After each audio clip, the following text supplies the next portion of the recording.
Gonzalez, and I'm a candidate for District Attorney for the Western Judicial Circuit.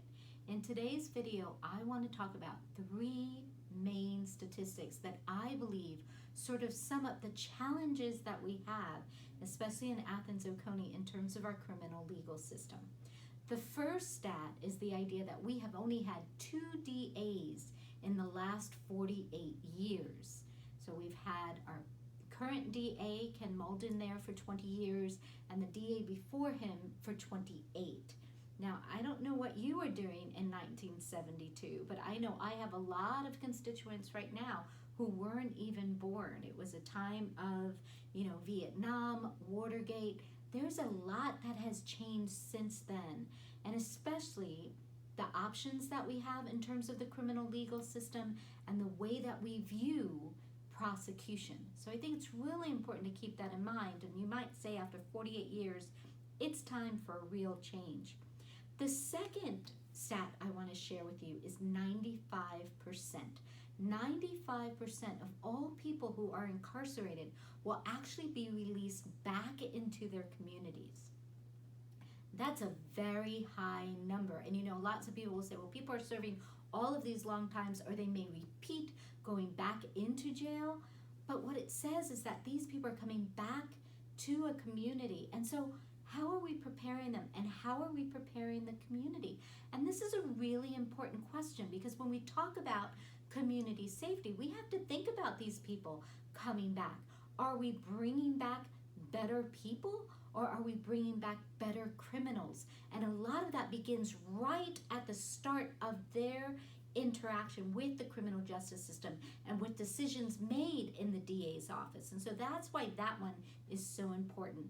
The third statistic, and we're actually going to have another video that deals specifically with the juvenile court system, but this is one I just want to lay it out there so that you get a sense about why it's so important that we have change in the DA's office. Right now, 77% of the cases that are brought up in juvenile justice court are actually prosecutions against Black children. 77%. Now, why is that so outstanding? Because Black children actually make up less than 15% of our population. But I'm going to add a little caveat to that, and that is the next stat, 76%. I know I said 3 stats, but I'm throwing in this fourth one. Why? Because when we look at the research of the children who are being prosecuted in the juvenile court system, of the Black male children, 76% are prosecuted for loitering charges. What that means is that they're hanging out with their friends. They might be at a corner, they might be in front of a stoop, in front of their house, and somebody is calling the police on them, and the police are deciding to arrest them, and a prosecutor is deciding to prosecute them on this charge of loitering. 76%. Now, what are most white children being picked up for? DUI, which is a traffic violation, which means that they're getting caught doing something wrong by the cars, by the actual police themselves. Nobody is calling on them. And I think that these 3 stats, right?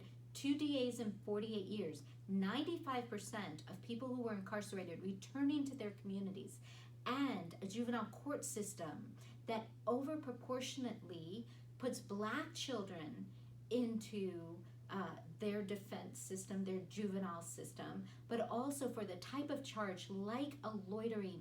This just shows you some of the challenges that we are facing in our criminal legal system right here in Athens and Oconee.